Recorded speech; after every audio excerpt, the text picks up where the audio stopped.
Art of War by Sun Tzu, Chapter 5, Energy.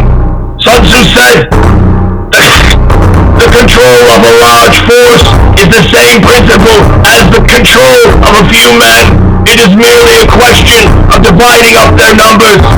Fighting with a large army under your command is no wise different from fighting with a small one. It is merely a question of instituting signs and signals to ensure that your whole host may withstand the brunt of an enemy's attack and remain unshaken.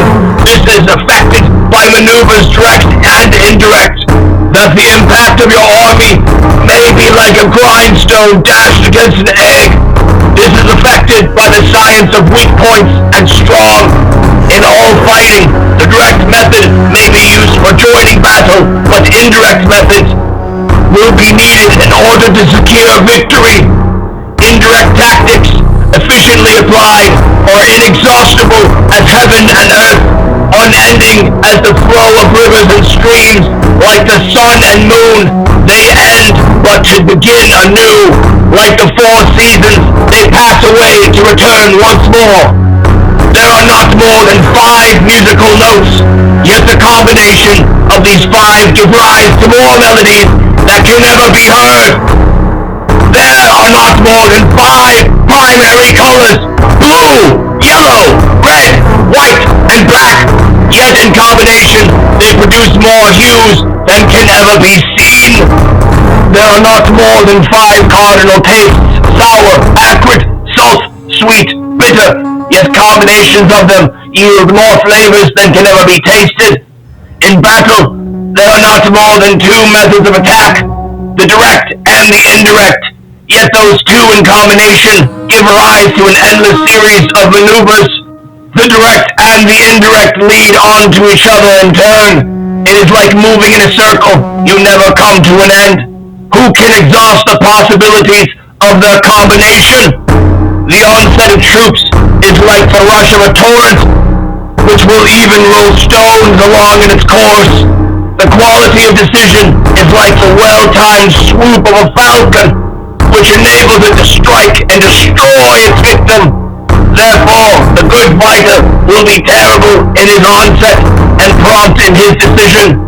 Energy may be likened to the bending of a crossbow, decision to the releasing of a trigger. Amid the turmoil and tumult of battle, there may be seeming disorder, and yet no real disorder at all. Amid confusion and chaos, your array may be without head or tail, yet it will be proof against defeat. Simulated disorder postulates perfect discipline. Simulated fear postulates courage. Simulated weakness postulates strength. Hiding order beneath the cloak of disorder is simply a question of subdivision.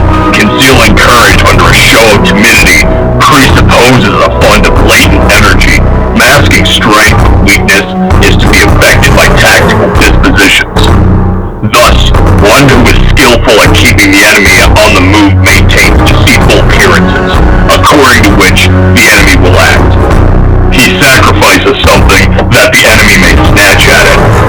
By holding out baits, he keeps him on the march. Then with a body of picked men, he lies in wait for him. The clever combatant looks to the effort of combined energy and does not require too much from individuals. Hence, his ability to pick out the right men and utilize combined energy. When he utilizes combined energy, his fighting men become, as it were, like unto rolling logs or stones. For it is the nature of a log or stone to remain motionless on level ground and to move when on a slope. If four-cornered, to come to a standstill, but if round-shaped, to go rolling down.